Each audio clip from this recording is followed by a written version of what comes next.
Hey, all you Arizona lovers. This is the Finding Arizona podcast. I'm your host, Jose. And I'm your producer, Brittany.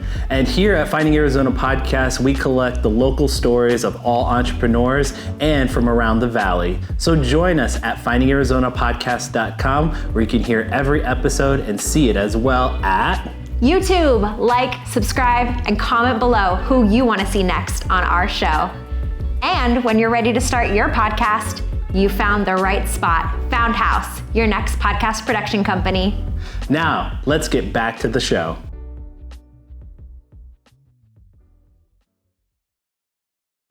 Score big with SeatGeek. Whether it's concerts, sports, or live events, SeatGeek has you covered. Use code FindingArizona to get a fantastic $20 discount on your SeatGeek tickets. Catch your favorite live events hassle-free with extra savings. Visit SeatGeek.com and make every experience unforgettable.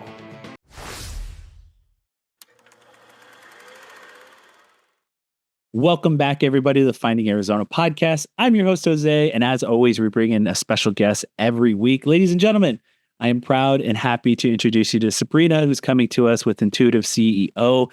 Welcome, Sabrina. Thank you so much for rolling with the punches because we've had some scheduling issues, but thank you for being aboard today. Yeah, thank you so much for having me. I'm excited for our chat.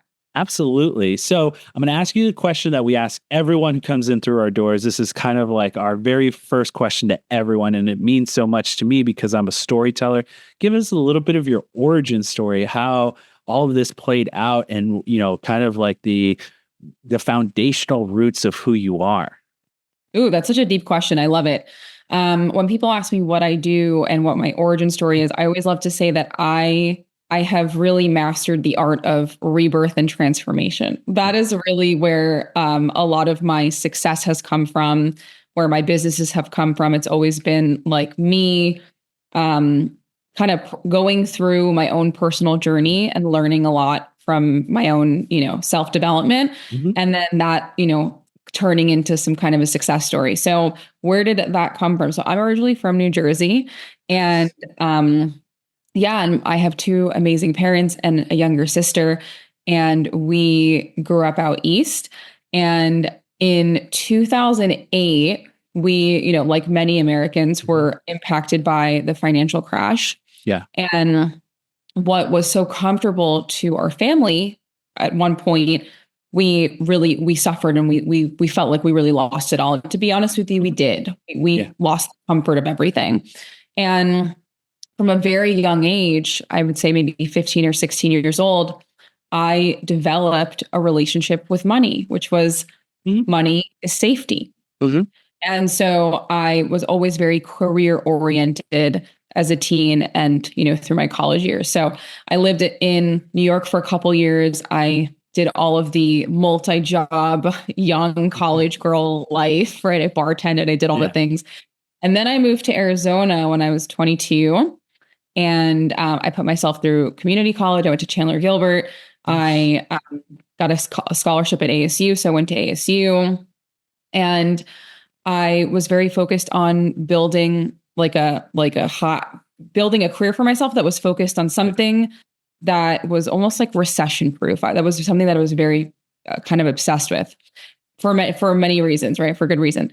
And I became a project manager. Project managers, I think, are very resilient. You can find a job anywhere as a project manager.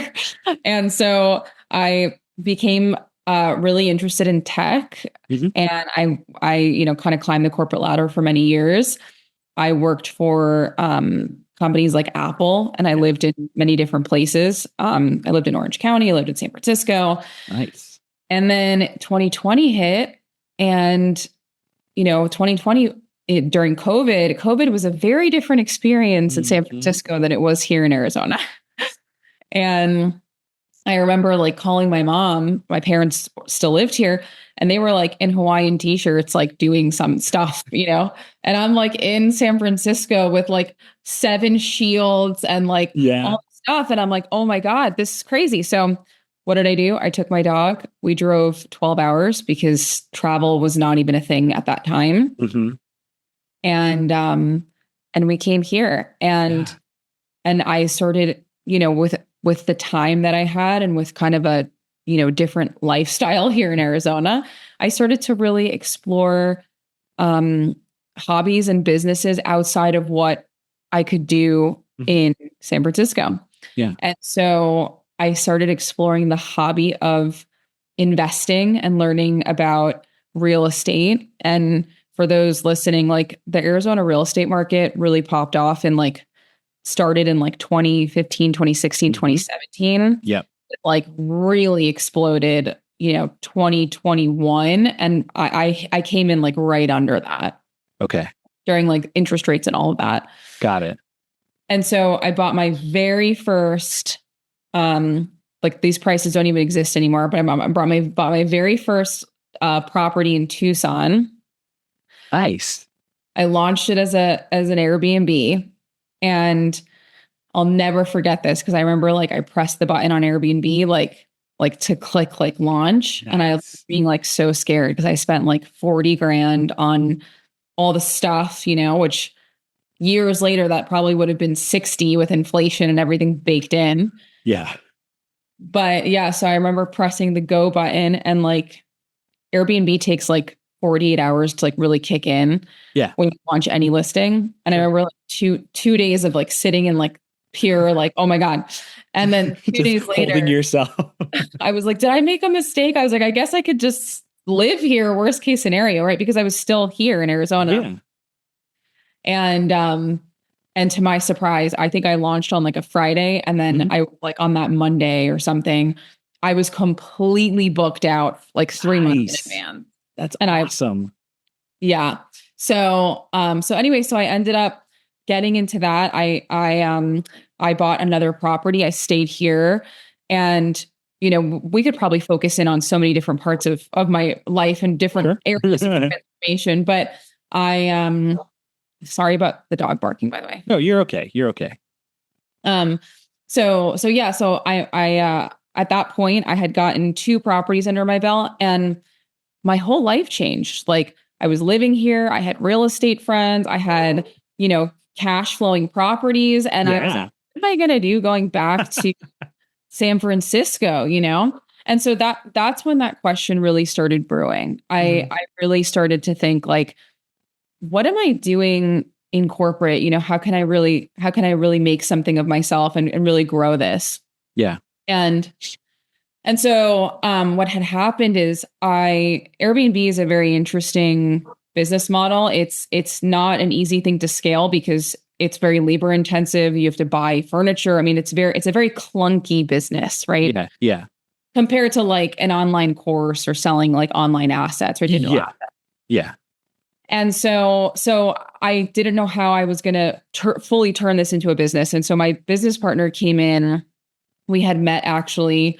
This is another crazy story, but I had not been posting on social media for like 7 years. Like I had not been online, LinkedIn, and I was barely posting on LinkedIn.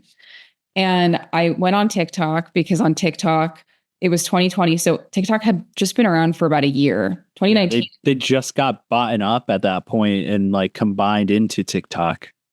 Yeah. And so I was like, okay, no one from Apple's going to see me on TikTok, and no one that an agenda. Like, let me go in. Yeah, no one's going to see me on here. Everyone thinks this app is stupid and people are dancing. So perfect. So I went on there and I started teaching people how to invest in Airbnbs because I had learned so much from the 2 that I bought. It doesn't sound like a lot, but like I really learned a lot from those 2. Honestly, I think it says a lot just in the small amount, or just in like just the labor intensive, or just like the learning lessons just from those 2. Because 2 can teach you a lot about a market or an industry. Yeah, that's how I felt. I was like, wow, there's a whole world of like investing and acquiring properties and all that. Mm-hmm. So I think I posted 2 TikToks, Jose. That's it, just 2.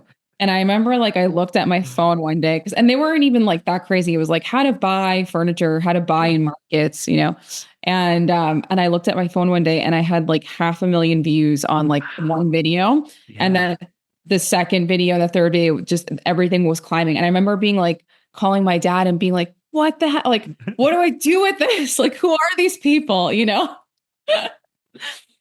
That's awesome. Yeah. And the thing is, like, anytime any post goes viral, it doesn't matter if you're Mother Teresa saving the planet, someone's going to hate you. Yeah. So I remember dealing with like a lot of hate and then a lot of interest. And I remember thinking to myself, like, I took that as a sign, because when you get like early on success like that, or like traction, I was like, whoa, this is crazy. So my business partner actually saw my TikTok, and I didn't know him at the time, but he saw my TikTok and he reached out to me. He found me in my website or something.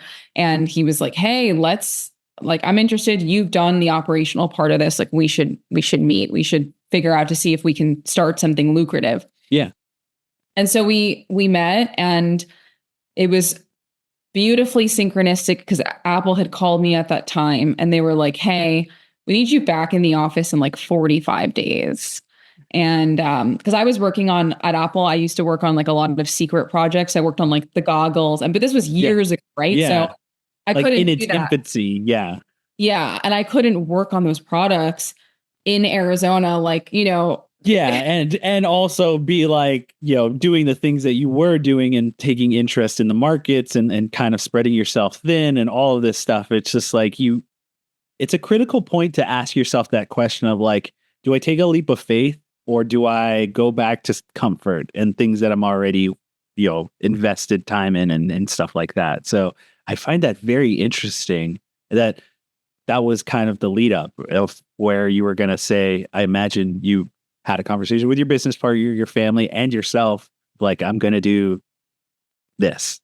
Well, so the amount of pent up anxiety, I would say, was I had told Apple, well, I don't know what I'm going to do. And they were like, well, the fact that you don't know what you're going to do, you need to decide in like 7 days. Like they took the time and they constricted it because they thought that I would be like, all right, I'm going to get on a plane and I'm going to run to go back. And I was like, actually, no, So I remember it was my last week, and I had decided to jump on a plane and meet my business partner because I was like, this person could be a serial killer from TikTok, right?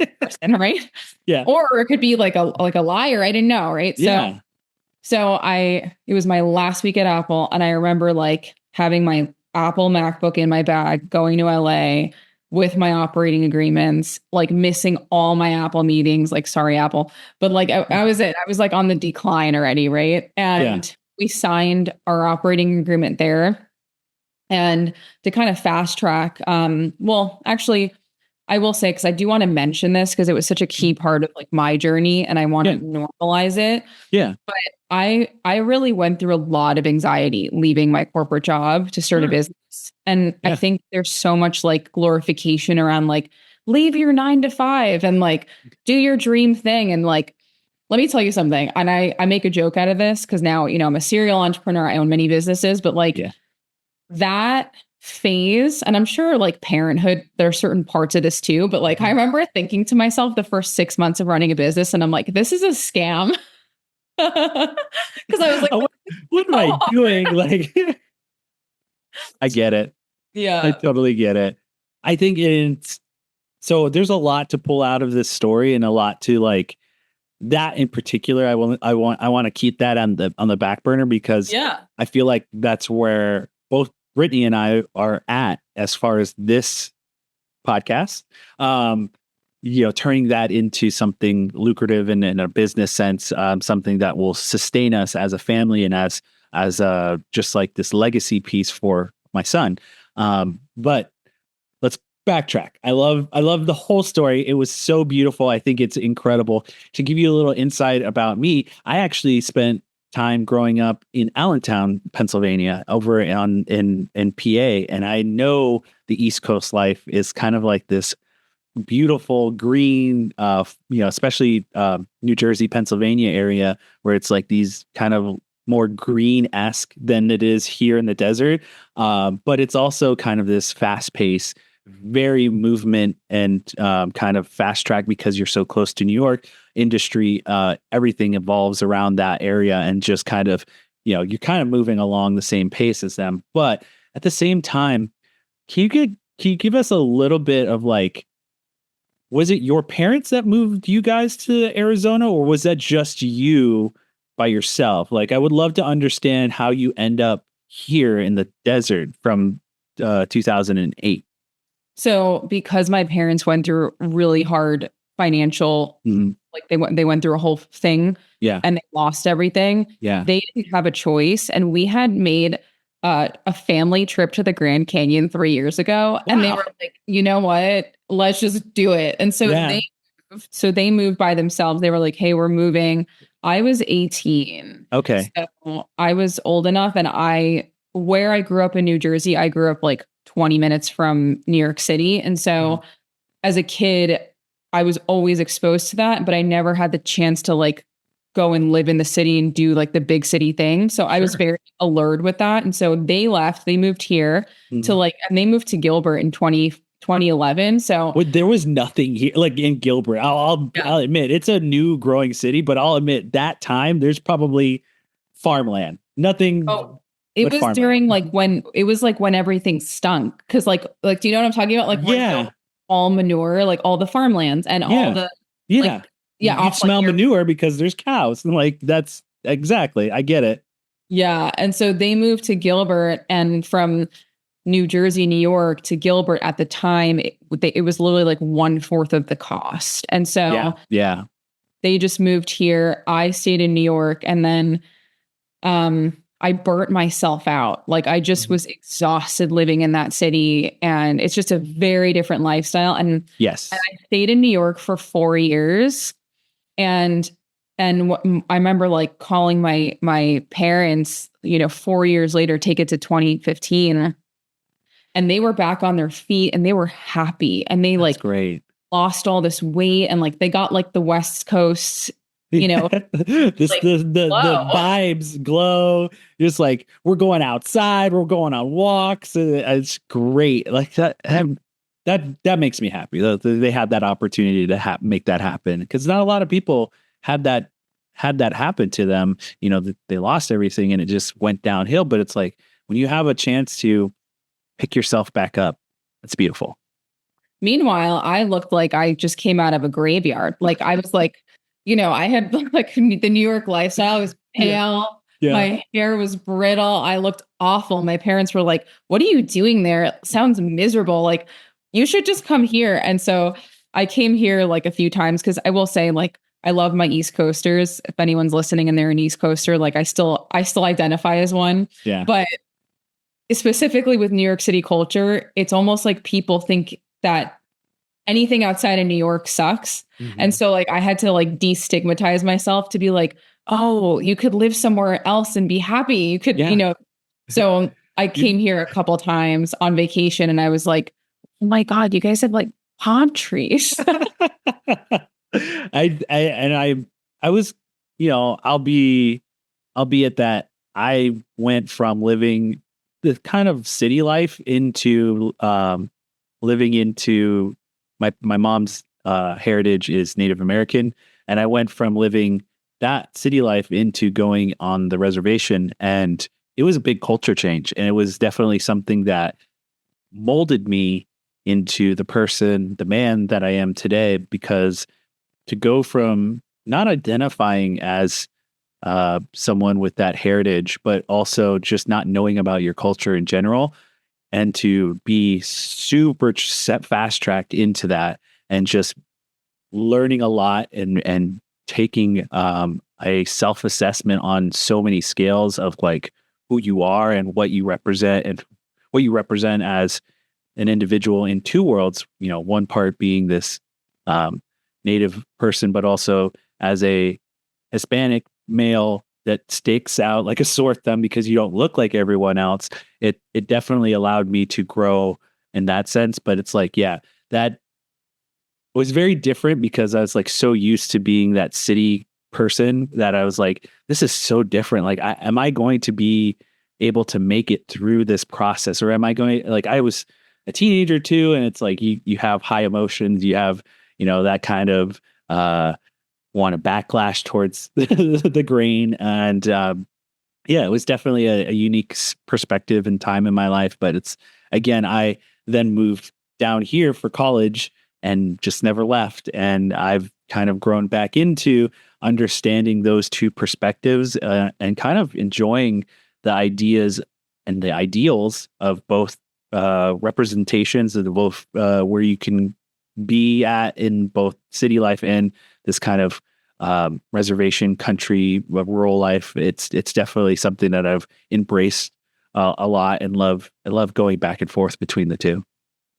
Yeah, I will say my sister moved to Arizona when she was 16. So it was like same for like well, no, actually, she might have been 14. But either way, she had a really hard time. I think that age group is very hard to move. Yeah, right around that same time for me. Yeah, and I mentioned it because it's hard. It was really hard for her, and she actually remembers it as like a pivotal part of her self-identification, like that whole thing. So I'm sure it was hard for you too. Yeah, it's and it's like, again, just like there's so many things going on during that time in your life where it's like you're really making friendships, like critical childhood friendships, and then on top of that, you're like developing your knowledge about the world, about, you know, especially education, where you go to school kind of really develops you and how you see the world and how you see the people in your community as well. So it's like those types of things do matter. And so it's like, you know, when you change it in the middle of that and that process is kind of flipped upside down or kind of shaken up, it's definitely something that affects you on a personal scale. So I want to move actually from that point of like, you know, you're going into now college and you're going to Gilbert and going to community college down here. And I just really ask you, it's like, what was the things like, you know, learning down here in this kind of desert versus the East Coast, you know, this Western lifestyle? I mean, I always like asking this because it's like, what are the things that you've learned from Arizona? Like what, you know, you especially knowing both sides of East Coast, West Coast life, where it's like you're doing San Francisco and you're traveling and you're really kind of this kind of person that sees a lot of different perspectives. What is the one thing that you've taken away or learned most from living here and growing a little bit of yourself in this developing city? You know, I'll answer it from a very personal, like biased perspective, but Arizona has always been like my safety place. Like every time I've moved in and out of here many times. Well, I moved in and out of here maybe 2 or 3 times where like I go and then I come back. And so it's given me a lot of contrast between cities and in different phases of my life, you know? Sure. And so I will say, like, every time I come here, I feel like Arizona has open arms. You know, like it just takes people in, and no matter like what your financial situation is, it's a little different now. Things are more expensive, but I just always felt like it was so welcoming here. And I think because people are transplants, everyone kind of has a similar story. And so, so that was like how I felt coming here. That's that perspective. But then also coming from the East Coast, like, it's so interesting because, even this applies to like many different cities that I've lived in, like including San Francisco, and like, you know, Southern California. But I find that a lot of people think big city living is convenient. And I actually think it's the opposite, because with big city, everything is a safari trip, you know, like to go to the gym, you need like your train ticket, all the bag of clothes, all this stuff, like to go to the grocery store, there's probably only like 1 or 2 spots. And if you have a car, do you not have a car, you public transportation, there's a lot of thinking that you need to do anything. And the one thing that I love about Arizona is like the city, like, you know, how we manage all of our cities and the interconnection of cities is, I don't think if I didn't have a reason to go to Mesa, I live in Phoenix. If I didn't have to, I might never ever be in Mesa for my entire life. Like, because we have everything we need you have everything you need in Mesa and you have everything you need in Phoenix. You have all the stores, all the stuff. And so I found that so convenient. Like within a 20-minute drive, you have like 7 flavors of one thing. And you don't even need to be like, even in like Florence, they have Tesla chargers, you know, like So I found it to be very clean and very convenient. That's awesome. I mean, again, it's I always say this, especially in the aspect of embracing transplants and just this ideal that I think that Phoenix represents, and what I've been learning a lot through this process of interviewing entrepreneurs, business owners, and nonprofits as well. But it's like this idea of community over competition. There's a lot of people that are transplants from bigger cities that like feel like they were in competition in these kind of cliques and kind of feeling that pressure to fight off rather than embrace and allow people to really develop themselves and develop, their business, what they're trying to do. And I think that's just something that differentiates ourselves from the bigger cities or just some of these predominant East Coast, West Coast lifestyles where it's like, I think because we've had so much time in this developmental stage of like growing and understanding what's out there, that we've allowed ourselves to not only embrace the transplants, the city has been able to grow and develop in kind of into this melting pot that really truly represents this melting pot in full sense of like, you're allowed to be this whatever you want to be and develop into that something, and if you'll be embraced for it. So rather than ostracized and kind of told that you're not good enough or you're not worthy enough to be here. So it's definitely something that I love and I want to keep promoting or want to keep pulling out those stories from and share that with everyone, because I think that's really awesome that the city has been able to do that, and I want to show and share how much that means to me, because I feel like I've been allowed to do that for my own sake of like developing this podcast of like, I want to share those stories and be a cheerleader, because it is so vital for us to have that kind of progression and the variety that is this city and what it represents. Yeah, no, totally. I think, and I think it's continuing to do that, right? It's like the story has just started. Really, it's only been like 10, 15 years. So yeah. And it's so fun to see those little things that pop up here and there and develop into what they are. It's just like so fun to see those businesses take over. Downtown has changed so much from what it was 10, 15 years ago, where people wouldn't even dare to go to a basketball game or stick around the central city. And now it's just thriving with, college students, young families, people, sports oriented people who want to go catch a game, or even community members who want to go check out Roosevelt Row and some of the things that are going on down there. It's really great. And I think it just shows what we have to offer as a city, and as a city that really develops well with businesses and entrepreneurs. So I'm going to move into this kind of like where you are now and kind of the services that you provide with Intuitive CEO. Like, what you said that you took this kind of leap of faith, and this is the thing that we were like talking about the back burner about like wanting to leave the corporate world. I would love to understand what was kind of just the straw that broke the camel's back for you to just go ahead and pull the trigger, like you said, click the button, I should say, for some of this stuff, and just kind of invest in yourself and invest in what you believed in inside. Yeah. So I think, I think my biggest piece of advice for people that want to do this is to be very open-minded. Like that's a message that I'm always promoting, right? And to be more intuitive, no pun intended, in this approach. And the reason why is because it's the same thing with many other things, right? Like how you meet your spouse or how you parent, right? There's a lot of, you can try and be as logical as possible with these things. Yeah. But usually we meet people in the funniest of ways, and we have kids and they're unexpected, or their personality, there's so much unexpected magic in this journey. And I think for me losing I didn't lose my job, but I lost the freedom to pick when I was going to leave. Yeah.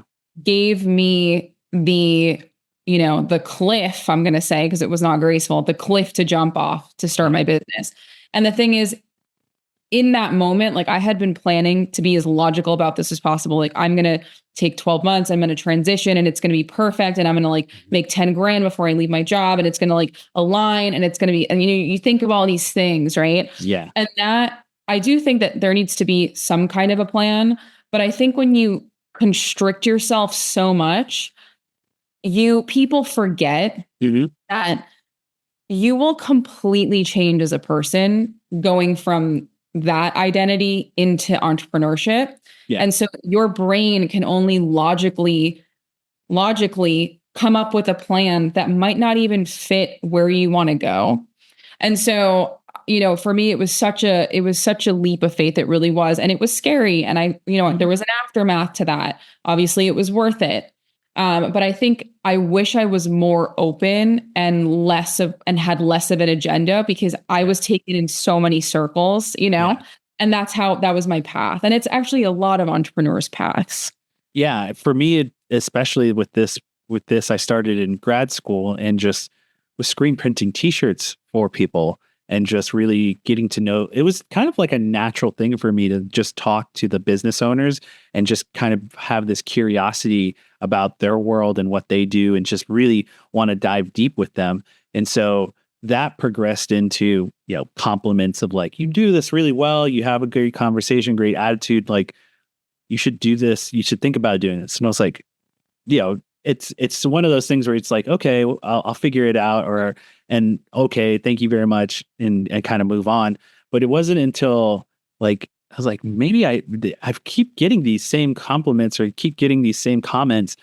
Maybe I should think about it. And like, it wasn't until I was listening to another podcast, and I was doing that because, when you're working with screen print, you just kind of listen to in your headphones and just go to town. And then the podcast said something else, like, just do it. Like, just whatever it is that you're interested in, just get started, make a mess. Like, you're going to make mistakes and just do it. And so I was like, okay, well, that's just kind of, someone talking to me from the great beyond of like, okay, you got to do this, and took it upon myself and made the podcast. And now it's kind of snowballed into what my world is today. But now I'm at the point of like, I ride this line of like, I am in a corporate job because of the pandemic. And it was one of those jobs where it's like, I can work from home and still be attentive father to my newborn son. And that was kind of how I interviewed for that job, was like, I only want this job if it allows me to work from home. And now I'm like riding this line of like, there's a lot of podcasts, things that I want to do and that I want to go off and do. And my wife and I are just like at that point of like, okay, what's the thing, or what's this, like, what are we trying to do here? We're 10 years in, how do we want to make this something that sustains us? And I think we've had that point of like, we really want this to be the predominant means of, for us to have a life through and a life with, because we love it so much from the two of us, just from a perspective of like what I do and what she does in the back end. And I think we're at that point of like, well, here's the cliff. What's going to make us fall forward and take the leap together? So I just was like, your story reminds me of where I'm at literally right now in my life. Yeah, no. And I think I think your story resonates with a lot of people. I think a lot of people are looking for like to scratch that itch and they don't know how. And I think, it really is a balance. You mentioned earlier, like, what do you offer? What is Intuitive CEO? And we're kind of gracefully here. So I'll kind of share it. But, I being an entrepreneur is a mirror of who we are. So, what we, how we think and how we act and our decision making, not 99% of entrepreneurship is decision making. That's it. You make a lot of decisions and no one tells you what to do. Yeah. And that's actually what gives people a lot of anxiety. So your first cliff jump is just your first decision. That's it. Yeah. It's your first decision into that world. And I think that's where I think people get have a lot of inner turmoil because you're balancing, like, I feel like I have to do this. But I don't know how to do it. Right. So you have the brain and you have the heart, and they're constantly in conflict. And so, that's kind of why I started the Intuitive CEO, because I believe that entrepreneurship is almost like, it's like a masterful reflection of you in terms of psychology and strategy and self-discovery. Like, what do you want to create?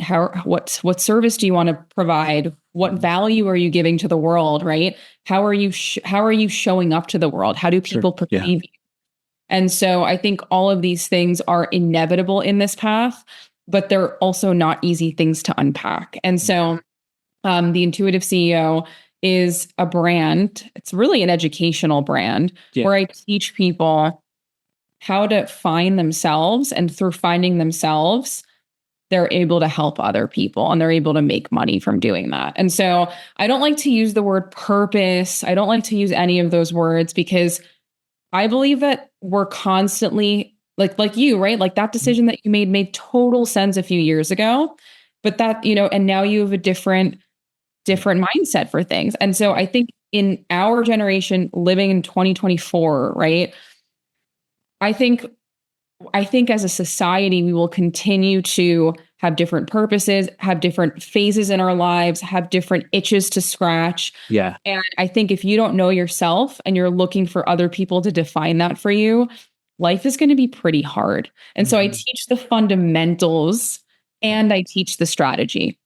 Wow. That's really, I feel like that it kind of brings to light so many things. Again, you are sharing with us that, we have these itches to scratch creatively, what we think about the world, what we want to make happen as far as our own successes and things like that. So that's so incredible that you took the opportunity to want to teach that to others and want to bring that to their, frontal lobe and give them that education to themselves.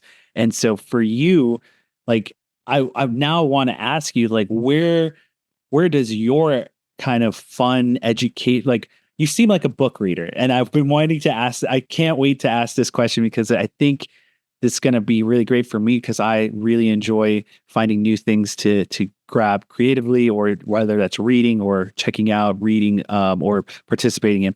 But what are the things that inspire you? Is there a book or a series of books that you or a podcast that you really enjoy that others can not only seek, but also for yourself? It's I would love to hear what provides you the joy of learning from and your education process. Oh, you're muted. Oh, sorry. Actually, since you just mentioned that, I'll just mention my computer is on the verge of dying. You can cut this part out. Yeah. So yeah, I just wanted to give you a flag. But okay, so books that I like to read. So first of all, I am a huge book reader. I'm a book listener. So perfectly fine. Same. I'm a book listener. I like to multitask. One of my purposes in life is to be a teacher, and I love teaching things. So I'm always absorbing information and then repackaging it and selling it, or giving it back to people who need it to hear it in a different way. Yeah. And I love business books. I also love strategy books. So a book that's fascinating that changed my way of thinking about building a business was Building a Story Brand by Donald Miller. That's an amazing book that everyone should read. Yeah, I love that. Another book that I love, I'm looking at my thing. I actually love The Mountain Is You by Brianna Wiest. And that's a great book about self-sabotage, which everyone should read. Everyone sabotages. I don't care who you are. We all do. I get it. I totally I feel half the time I'm second guessing myself. So it's that's the type of self-sabotage where I'm just, I have the fortitude to believe in what you've done for so many years doing this. And it's go forward with that. And so it's second guessing myself is my own self-sabotage. But I those are great books, and I'm excited to go read them and go seek them out.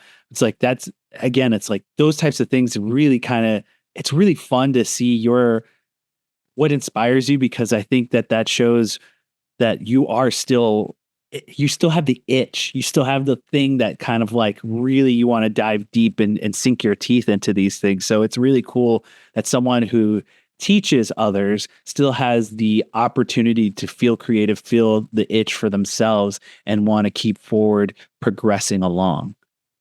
Yeah, I don't think it ever dies. I think it just gets transmuted. Yeah.